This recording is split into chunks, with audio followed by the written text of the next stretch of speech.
This video was made possible by our generous supporters on Patreon. Check out patreon.com/NWR for all the details.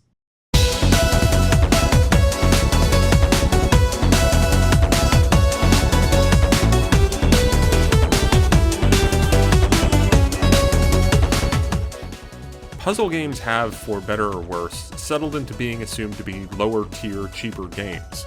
That's not to knock the quality of the genre, but oftentimes they skew towards being free-to-play mobile titles, or no-frills and no-nonsense console affairs. Whenever there is some expansive puzzle game, usually Tetris has to be involved to make it happen. That's why I was blown away by how deep and intricate Shovel Knight Pocket Dungeon is. Yacht Club Games and developer Vine basically came together to make a puzzle game as expansive as the platformer it spun off from, and the results are magnificent. The basic gameplay reminds me a ton of the 90s Nintendo puzzler Wario's Woods. You control a character on a falling block puzzle grid and move around to try to chain together blocks of the same type to avoid the stage from filling up. The twist is that the blocks are, for the most part, all enemies. Instead of moving them around as Toad in Wario's Woods, you fight them as characters from Shovel Knight. It takes some getting used to because when you run into an enemy, you do damage to each other. By default, Shovel Knight does 1 damage to the group of enemies he runs into, and typically, most enemies do 1 damage in return. Thankfully, the grid also has potions strewn about, and running into them can restore the health you lose from combat. Losing all your hearts results in dropping some of your gems, much like you do when you die in Shovel Knight proper. The going gets tough very quickly, as new enemies are introduced every level and boss battles show up throughout the game. Bosses still all take place on a grid, but they have unique mechanics and patterns, and usually some kind of larger set piece to them. The overall structure is a run-based design evocative of roguelikes.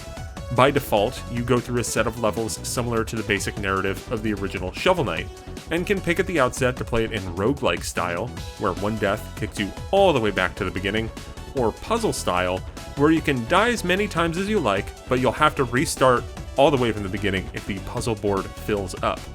Each style is challenging, but that isn't where the difficulty customization ends. You can tweak how many lives you have, change how many hit points you start with, and also even the damage enemies do to you. It's extremely flexible, even if it's potentially harsh when you first boot it up.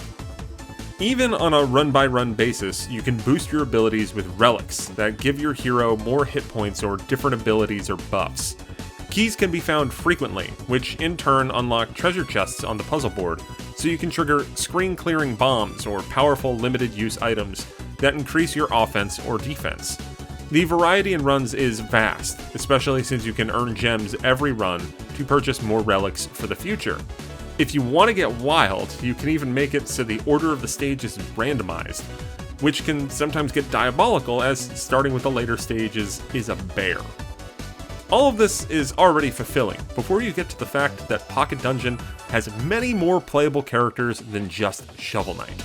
You begin with the title character, but as you beat bosses and uncover more secrets, you can unlock more than 10 other playable characters, including Shield Knight and a lot of familiar foes from the Order of No Quarter. All of them control the same, but they each have their own unique abilities that can completely alter your strategies. For a lot of my initial runs, I mained Shovel Knight, but after reaching the credits for the first time, I started experimenting more with other characters, and realized how ridiculously you can bend the rules of this game. For example, Spectre Knight earns 2 hit points every time he slays an enemy, but potions do damage to him, so you often play keep away from potions while trying to time your combos more deliberately to regain health. Mole Knight can burrow around the map, swapping locations quickly and giving you much more mobility. Treasure Knight inflicts more damage on enemies from below, so you're encouraged to hang out more near the bottom of the board. Those are just some of the ones you encounter relatively early on. It gets way wilder as you get deeper. Some people might be satisfied by reaching the credits once, which will only take you a few hours depending on your abilities. If you're really good, you can just do it in like a half an hour run. However, Pocket Dungeon is littered with secrets, as you can try to find items that unlock a different ending, and work your way through the game with every character.